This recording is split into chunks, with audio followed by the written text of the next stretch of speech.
Penuntun Guru, Bagian 1, Ikhtisar, Ayat Inti, Yohanes 17 ayat 17.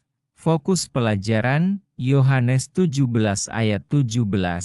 Wahyu 14 ayat 6 dan 7 dan 12. Wahyu 4 ayat 11. Wahyu 12 ayat 3 dan 4 dan 17. Wahyu 13 ayat 1 sampai 17. Pendahuluan. Nubuatan Alkitab memperingatkan bahwa konflik kosmik yang berkepanjangan antara dua kekuatan yang berlawanan dan tidak dapat didamaikan, yaitu Tuhan dan iblis, akan segera berakhir dan akan mencapai puncaknya pada pertempuran terakhir. Pertarungan terakhir ini adalah mengenai persoalan otoritas dan ibadah. Siapa yang akan duduk di singgasana alam semesta, dan siapa yang akan menerima kemuliaan yang selayaknya diberikan kepada Sang Pencipta, Penyedia, dan Juru Selamat. Oleh karena itu, konflik ini akan melibatkan hari Sabat, simbol Tuhan atas seluruh kuasanya sebagai Pencipta, Penyedia, dan Juru Selamat. Kekuatan pemberontak akan dipimpin oleh setan sendiri. Meskipun setan tanpa lelah bekerja sepanjang sejarah untuk merekrut pengikutnya, fokus utamanya adalah gereja. Sayangnya, gereja tradisional berkompromi dan menjadi Babilonia, yang dilambangkan dengan binatang buas dari laut. Setan memberi binatang ini kedudukan otoritas dan kuasanya, dan ia berdiri di sisi setan dalam pertempuran terakhir. Di akhir zaman, sang naga juga akan berhasil menarik negara paling makmur di muka bumi, Amerika Serikat, ke pihaknya. Bangsa ini, yang lahir dari kerinduan selama berabad-abad umat Kristen yang teraniaya untuk mendapatkan tempat yang aman dan bebas beragama, akan berkompromi, seperti yang dilakukan gereja kepausan sebelumnya di dunia lama. Dengan demikian, Amerika akan memenuhi peran kenabiannya sebagai binatang buas, menjadi pemimpin global dalam pertempuran terakhir. Namun Allah tidak pernah tanpa umat dalam pertentangan besar ini. Untuk mengakhiri konflik, Dia akan selalu memiliki suatu umat, sebuah gereja sisa yang setia. Gereja sisa Tuhan selalu mengakui Dia sebagai Raja, menyembah Dia, dan menaati perintah dan prinsip kerajaannya. Umat sisa Tuhan yang setia akan menghormati hari Sabat dan menghormati Dia sebagai Pencipta dan Raja alam semesta. Umat sisa di akhir zaman tidak hanya akan menyembah Tuhan sebagai juru selamat pribadi mereka, namun juga akan mengekspos konfederasi kejahatan di depan umum. Gereja sisa akan memanggil seluruh umat manusia untuk kembali kepada Tuhan dan menyembah Dia. Meskipun ada upaya dari naga dan binatang-binatang dari bumi dan laut, kemenangan akan menjadi milik Allah. Tema pelajaran, penelitian ini menyoroti dua tema utama. 1. Nubuatan Alkitab menggambarkan pertempuran terakhir antara Tuhan dan umatnya di satu sisi, dan iblis dan agen-agennya, disimbolkan dalam Wahyu 13, dengan binatang-binatang dari laut dan bumi, di sisi lain. Peperangan ini akan fokus pada ibadah dan hari Sabat, yang merayakan penciptaan, kerajaan, dan keselamatan Tuhan. 2. Tuhan akan muncul sebagai pemenang. Dia memanggil umatnya untuk mengambil bagian dalam kemenangannya atas kejahatan dan iblis dengan mewartakan Injil kekalnya. Bagian 2, komentar, pertaruhan atas nubuatan. Anastasia adalah seorang ekonom ateis, menempuh pendidikan di Universitas Soviet. Pada masa puncak kemakmuran dan stabilitas Uni Soviet, Dia menganut impian utopia komunis dan sangat percaya bahwa hal itu menawarkan harapan terbaik bagi umat manusia di masa depan. Ia mengantisipasi hari ketika Uni Soviet akan memimpin semua negara untuk meninggalkan kapitalisme pasar bebas Amerika Serikat dan mengadopsi nilai-nilai Soviet.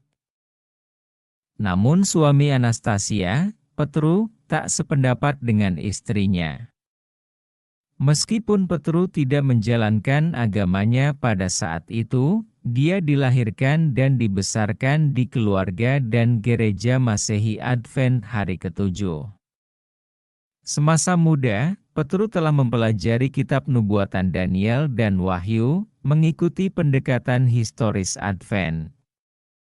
Kini setelah menikah, ia berbagi dengan istrinya yang ateis bahwa, menurut nubuatan Alkitab, Amerika Serikat pada akhirnya akan mendominasi dunia dan memimpin semua bangsa dan pemerintahan di bumi dalam tindakan pemberontakan melawan Tuhan, pada tahap akhir sejarah manusia.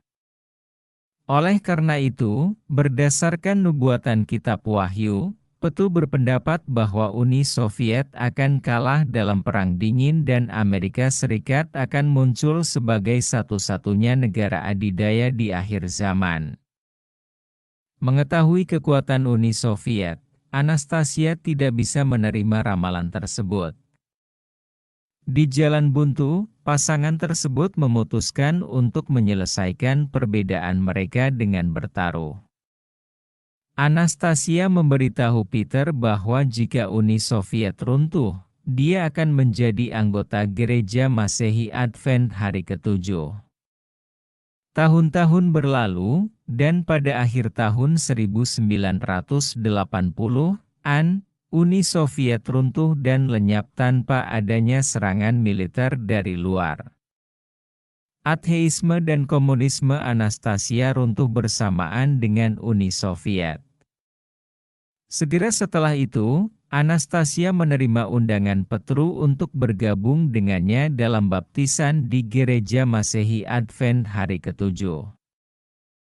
Prediksi Petru tentang runtuhnya Uni Soviet tidak didasarkan pada studi geopolitik, studi sosial, psikologi, ekonomi, atau militer.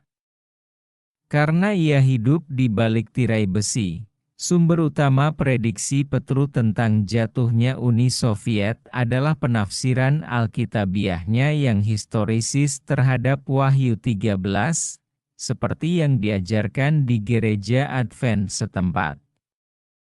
Seperti banyak orang Advent lainnya di dunia Soviet, Petru tidak mengira keruntuhan Uni Soviet akan terjadi dalam hidupnya atau secepat itu. Seperti banyak orang Advent lainnya, iman Petrus diteguhkan dan diperkuat ketika keruntuhan terjadi. Dia membuat keputusan untuk kembali ke gerejanya, dan dengan senang hati, keluarganya mengikutinya saat ini. Interpretasi historis Advent atas Wahyu 13, yang menyebut Amerika Serikat sebagai binatang seperti anak domba yang akan memimpin dunia dalam pemberontakan melawan hukum Allah, sedang ditentang secara aktif. Banyak pakar terkenal memperkirakan, atau bahkan mengumumkan, bahwa hegemoni Amerika akan segera terbenam. Namun, nubuatan Alkitabiah tidak akan pernah gagal. Seperti Petru, kita harus benar-benar percaya pada nubuatan Alkitabiah dan penafsiran historisnya, meskipun kenyataan yang ada menunjukkan hal yang sebaliknya, dan para ahli memperkirakan hal yang sebaliknya. Teori konspirasi, akhir-akhir ini, teori konspirasi membanjiri ruang siber dan media. Teori-teori seperti ini sering mendapatkan momentum dan menjadi fenomena sosial. Umat Advent sudah sepatutnya berhati-hati dalam terlibat dalam penyebaran teori konspirasi jenis apapun. Kita perlu terus mempertahankan jalur ini. Pada saat yang sama, Upaya kami untuk menerapkan kebijakan ini tidak berarti bahwa konspirasi tidak ada. Sayangnya, memang demikian. Daud, Yesus, dan para rasul menderita karena berbagai persekongkolan melawan mereka. Belajar dari teladan mereka, umat Advent telah menyerahkan semua teori tersebut pada pemeliharaan Tuhan, dan memilih untuk fokus pada misi yang telah Tuhan percayakan kepada kita. Ya, pertikaian besar itu sendiri adalah akibat dari persekongkolan setan. Ya, kita dipanggil untuk mengecam konspirasi akhir zaman yang dilakukan setan dan pengikutnya, yang sedang mempersiapkan pertempuran terakhir melawan Tuhan. Namun, kita tidak boleh membiarkan diri kita terperosok dalam rincian berbagai teori konspirasi yang tersebar luas. Tugas kita adalah mengumumkan kejatuhan Babel dan kedatangan Tuhan yang segera.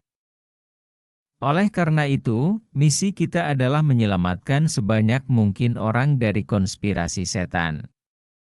Mengidentifikasi binatang dan misi gereja, beberapa teolog menyatakan bahwa identifikasi binatang dari laut oleh para pionir Advent pertama dengan Gereja Katolik Roma dan identifikasi binatang dari dalam bumi dengan Amerika Serikat merupakan kesimpulan yang ditentukan oleh konteks sosiopolitik mereka.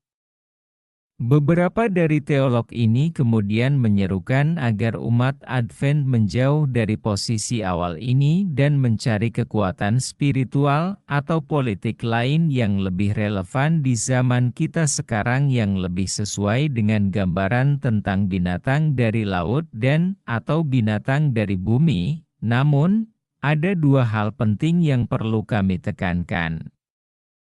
Pertama, meskipun para pionir Advent melihat penggenapan nubuatan dalam konteks sejarah mereka, mereka secara konsisten mengikuti prinsip-prinsip historis dalam penafsiran kenabian. Mereka juga mengidentifikasi penggenapan nubuatan selaras dengan sistem pengajaran Alkitabiah yang holistik. Kedua, sebagai Nabi Allah bagi gereja sisa, Ellen G. White dengan jelas telah memperingatkan kita agar tidak meninggalkan penafsiran nubuatan kita yang asli mengenai dua binatang di Wahyu 13. Ia khususnya khawatir bahwa umat Advent akan jatuh ke dalam perangkap pemikiran bahwa Gereja Katolik Roma kini telah berubah dan bukan lagi binatang tirani dari laut, sehingga memerlukan pencarian kandidat lain untuk jabatan ini. Kutipan berikut dari bukunya yang monumental, The Great Controversy, sangat luar biasa dan jelas-jelas menghalangi tindakan tersebut. Romanisme kini dipandang lebih disukai oleh umat Protestan dibandingkan tahun-tahun sebelumnya. Di negara-negara di mana agama Katolik tidak lagi berkuasa, dan para penganut paham kepausan mengambil jalan perdamaian untuk mendapatkan pengaruh, terdapat peningkatan ketidakpedulian terhadap doktrin-doktrin yang memisahkan gereja-gereja yang direformasi dari hierarki kepausan. Ada pendapat yang berkembang bahwa, bagaimanapun juga, kita tidak terlalu berbeda pendapat dalam hal-hal penting seperti yang selama ini diperkirakan, dan bahwa sedikit kelonggaran dari pihak kita akan membawa kita pada pemahaman yang lebih baik dengan Roma, para pembela. Kepausan menyatakan bahwa gereja telah difitnah, dan dunia Protestan cenderung menerima pernyataan tersebut. Banyak orang berpendapat bahwa tidaklah adil jika kita menilai gereja masa kini berdasarkan kekejian dan kemustahilan yang menandai pemerintahannya di abad-abad kebodohan dan kegelapan. Mereka memaafkan kekejamannya yang mengerikan sebagai akibat dari barbarisme pada masa itu dan menyatakan bahwa pengaruh peradaban modern telah mengubah sentimennya. Halaman 563. Tetapi Romanisme sebagai suatu sistem tidak lagi selaras dengan Injil Kristus saat ini dibandingkan pada periode sebelumnya dalam sejarahnya. Gereja-gereja Protestan berada dalam kegelapan besar, atau mereka akan mengenali tanda-tanda zaman. Gereja Roma memiliki jangkauan yang luas dalam rencana dan cara kerjanya. Dia menggunakan segala cara untuk memperluas pengaruhnya dan meningkatkan kekuasaannya dalam persiapan menghadapi konflik yang sengit dan penuh tekad untuk mendapatkan kembali kendali atas dunia, untuk menegakkan kembali penganiayaan, dan untuk membatalkan semua yang telah dilakukan oleh Protestantisme. Agama Katolik mulai mendapat dukungan dari semua pihak. Lihat peningkatan jumlah gereja dan kapelnya di negara-negara Protestan. Lihatlah popularitas perguruan tinggi dan seminarinya di Amerika, yang secara luas dilindungi oleh umat Protestan. Lihatlah pertumbuhan ritualisme di Inggris dan seringnya pemelotan ke kalangan Katolik. Hal-hal ini hendaknya membangkitkan kegelisahan semua orang yang menghargai asas-asas Injil yang murni. Halaman 565 dan 566, Gereja Roma kini menampilkan sikap yang adil kepada dunia, dengan meminta maaf atas catatan kekejamannya yang mengerikan. Dia telah mengenakan pakaian seperti Kristus, tapi dia tidak berubah. Setiap prinsip kepausan yang ada di masa lalu masih ada saat ini. Doktrin-doktrin yang dibuat pada zaman paling gelap masih dipertahankan. Janganlah ada orang yang menipu dirinya sendiri. Kepausan yang kini ingin dihormati oleh kaum Protestan adalah sama dengan yang memerintah dunia pada masa reformasi, ketika umat Allah berdiri, dengan mempertaruhkan nyawa mereka, untuk mengungkap kejahatannya. Dia memiliki kesombongan dan anggapan arogan yang sama dengan yang memerintah raja dan pangeran, dan mengklaim hak prerogatif Tuhan.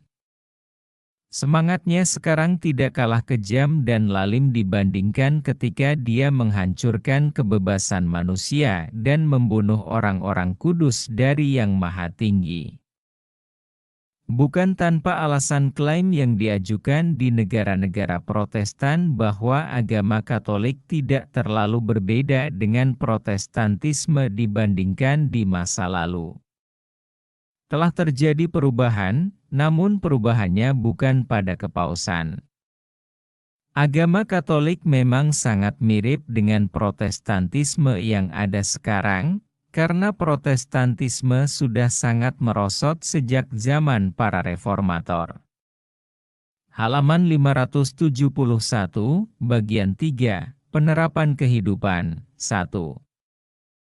Mungkin Anda tinggal di tempat yang jauh dari pengaruh Gereja Katolik Roma, atau dari kehadiran atau pengaruh Amerika.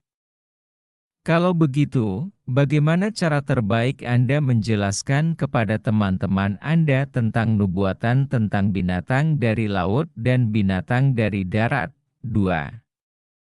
Apakah konsisten bagi kita untuk mengidentifikasi Gereja Katolik Roma sebagai binatang laut dan Amerika Serikat sebagai binatang bumi dan pada saat yang sama, berdoa untuk keselamatan orang-orang yang terkait dengan entitas-entitas ini?